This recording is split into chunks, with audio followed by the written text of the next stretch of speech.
like, I don't mean recognition in terms of us basically trying to get ourselves within these institutions. I just don't mean just that. I mean, what does it kind of mean to hope within a politics that aims to tries to make African lives or Black lives as something that can exist within this world, when we ask what we see, what we see constantly is how Africanness and Blackness is constantly recreated to be something that's deserving of death, that's deserving of nothing, right? Even life, nothing, or even of humanity, just nothing, right? What the Spanish and Portuguese and British and Dutch and French, what they've got on their hands the last 500 years, and the Italians. No, but listen. If Italy was literally less than 10 years old, less than 10 years old when it was given the territories of Somalia, and like this is like they're so invested in this concept of coloniality, because like the modernity and coloniality, they're the same. Like, you can't be a modern state unless you had territories. And then what they did there, like we can't even comprehend. And that our people fought and survived, and that we live in a narrative that says we gave them freedom, we let go of our colonies, rather than saying that we fought with our blood and our hands, and that's why we're here, like that. And again, about fighting, okay, I said it was going to be the last point, but about white supremacy. In the US, for example, you see African studies departments, and they're with African people, African diasporic people. Like, you have like Chicano studies, you have Native American studies. People fought. The 1960s in the US, students had sit-ins for like nearly 2 years at San Francisco State University. UC Berkeley, isn't UC Berkeley and this kind of really progressive place? Because for anything, they fought hard because Black people in that space were saying, stop the lynchings. Because we forget Martin Luther King was killed at the time, Malcolm X was killed at the time, and people were looking at education for liberation. And linking back as well was an education with an understanding that we're linking to third world people. So you had African American movements who saw so much solidarity and love for what was going on with the people of Vietnam, what was happening in the liberation movements across Africa and South Asia. And they were looking and they were demanding, like, we're taxpayers, our people, especially African American people who, they were brought here as enslaved Africans to build that nation, who are saying, oh, we deserve an education that also allows us that liberation. And I don't know, is the academy the space for liberation? Because you know what? Let's look what happened to Trayvon Martin. Let's look what's happening right now to White Brown. All these so the people in the academy, academy for liberation. I really like the idea of that. Whether or not our academies are fit for that purpose, I don't know. At the same time, all of us I think here probably have degrees because we're all trying to get paid, and we're living here, and our parents didn't sacrifice all this stuff for us to So there's so many things going on here. I'd really like to hear. I wanted to talk about voicelessness and how we are also kind of problematized the very idea of voice itself, because I feel like we are also, as just people of colour generally, but I kind of also want to specify it to kind of like Africanness and Blackness in of itself. I feel like we're kind of invested in the potential that comes from voicelessness, the politics that can come from voicelessness, in that we push ourselves to create a voice, and within that it's a way of us being with each other and living with each other, right? And I feel like when these stories, or as Hood rightly pointed out, when this knowledge is kind of put in these institutions, it loses that devotion to Black life, that devotion to kind of actually looking at that, like, what does it mean to come together? What does it mean to come together and push back against it, right? Because I don't think resistance in and of itself is enough. I don't. I know that sounds probably hopeless, but I don't think it's enough to kind of tell these people to, you're chatting absolute bullshit, or it's not enough to kind of say, this is resist together or stand together. We kind of have to look at what we are doing within that resistance in and of itself. That makes sense. Supremacy in academia, on my first day, straight away when I went up to the Africa department, and you look up on the wall, and it's just only 3 African professors and the rest are all white. So if you want to see the way in which Africans are marginalised in academia, you just have to go up to the 4th floor. But what I find hard is balance and trying to confront white supremacy in academia, but also feeling like I don't want to burn bridges with these people who dominate these institutions, dominate discourse on something that we further want to go into. We need jobs for people who look like us. That's what it really comes to. I want to go to a university where the professor of Somali Studies is a Somali person. But this isn't limited to sort of to Somalis. I did Arabic and Hebrew at Oxford and the Islamic Studies department. In fact, the Oriental Institute, which did about 25 to 30 languages, was probably 2 floors, had about maybe 30 classrooms. The medieval history library was the size of SOAS, right? And it kind of just goes to show you that like everything kind of just got sent there. But then when you go to the Islamic Studies department, there were 3 Arabs, someone that looks like us in these kind of positions, then they can start to open up positions and they can start to change discussions.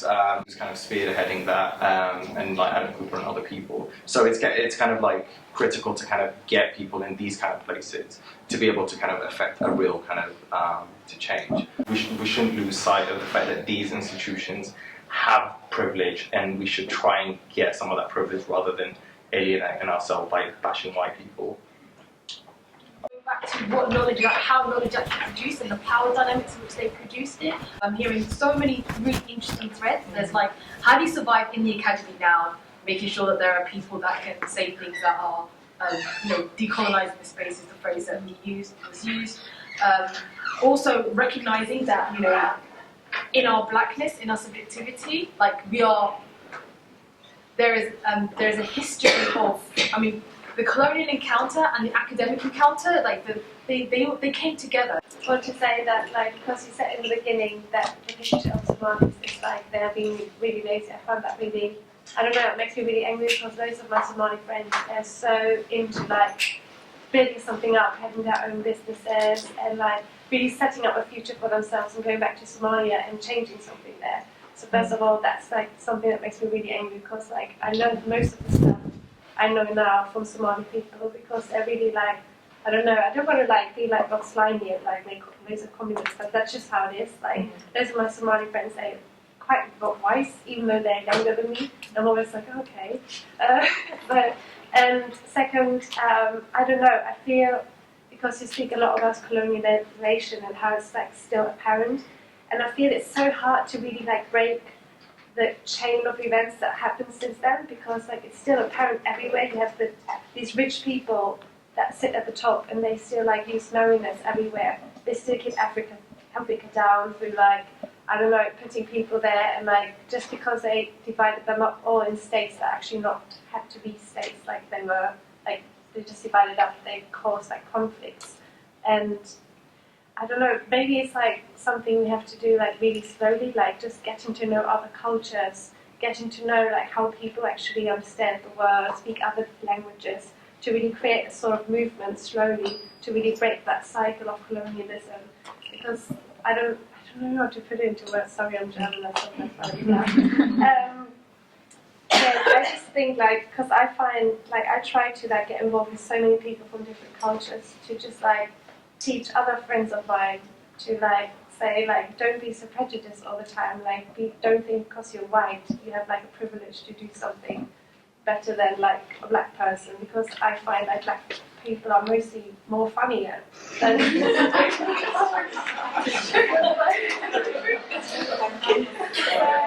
know, I just like have that experience and I feel really inspired by most black people. That's why I'm very from black people. I don't know, I just SOAS and UCL Oxford.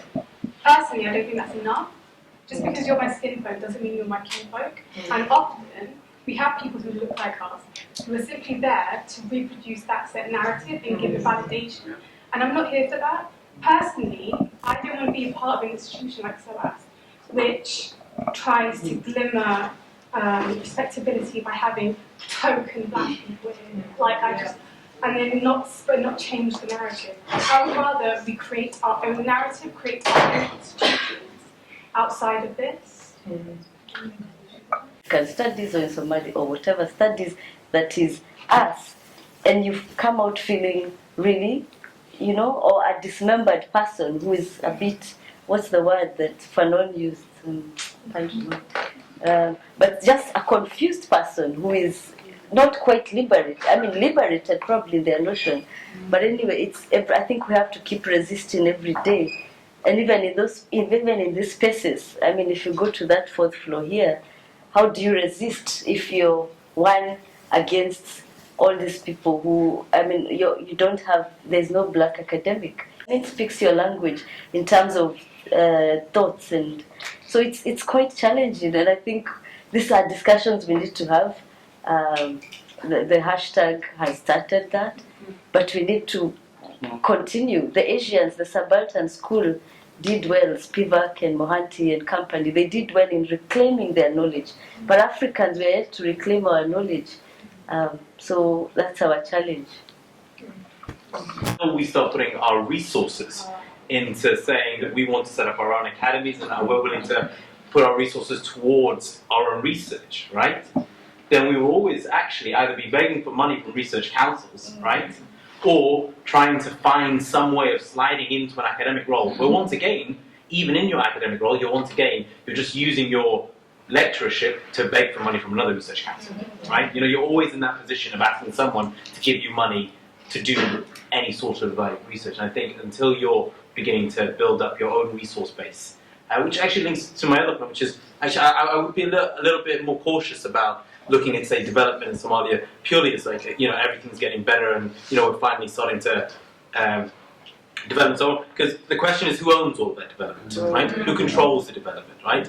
And that actually, if we end up with a Somalia that is primarily owned by people abroad and who are similarly trying to reproduce their power and their wealth and using Somalia's development as a means of making profit, right? Taking advantage of the fact that because of the civil war, that the economic base goes so low that actually you're always going to get development in an area, right? Then actually we're once again allowing ourselves to produce a new class of sort of capitalist colonialists, or just remaining.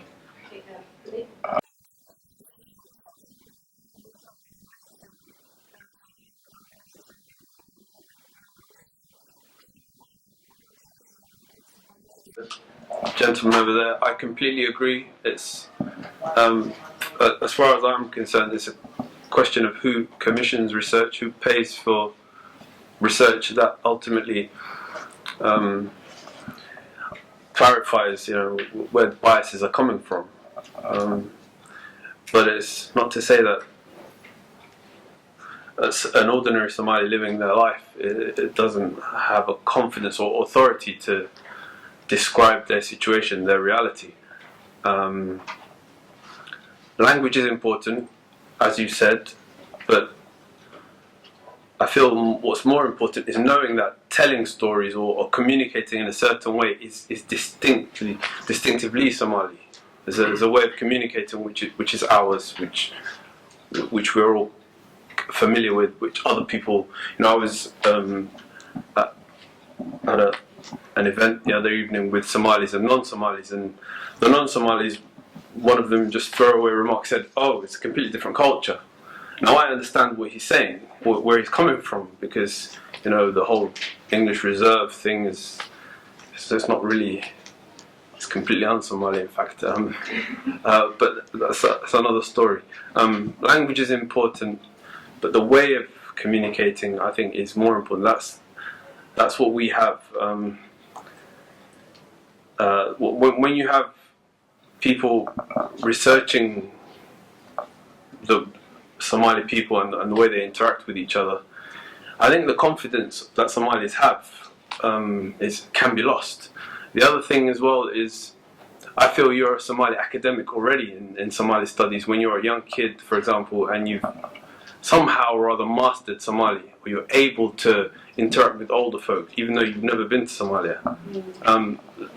These people are here, they're all around us, but, you know, probably thousands, but, you know, that nobody wants to know about them, as far as I can tell. So the academics or potential professional academics are around. We just have to realise that somebody has to fund them, and ideally an institute that has a Somali agenda, if I could put it that way. Thanks. Some subtitles. So, my point is, from my point of view, I'm an engineer, so we're kind of like practical. You know, we do less speaking and more action. What I see here is really amazing. I'm really was really ghosted back. I thought to myself, oh my god, is it going to be another Somali event? But I'm really, really proud of you guys. Like, I'm really, really proud of what I've seen here. And when I think this is just the fuel, I think that the worst thing that can happen is the motivation here can stop. And you know, all kind of initiatives like online, bring back our girls, it always ends up look about the skill over here. And I think in terms of, you know, there's a lot of academics, Somali academics, who exist, Samatar, مثلا في الباتشيرات عندنا سمية جودي ومارك تاي أنا محمد from Somaliland إنه كدولة Somaliland حكوا في أنت هاي ما في مرة وصلنا get Somali. No, I'm just speaking in terms of what I'm aware of. Yeah. If people bring an initiative, the government is currently in the transition state at the moment. They're more or less happy to support that initiative.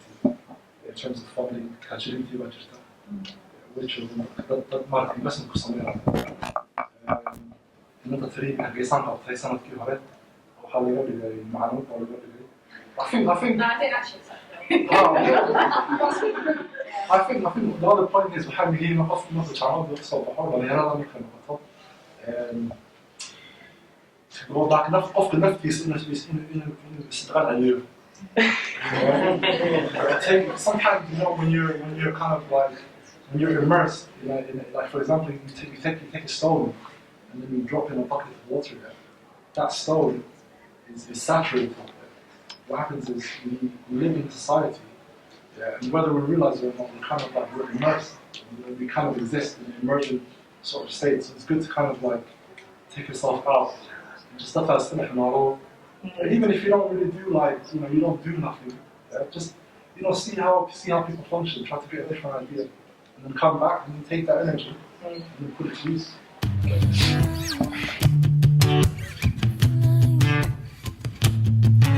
Yeah. Hey yo.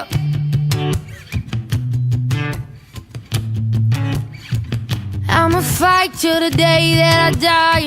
Swear to God that I put that on my life and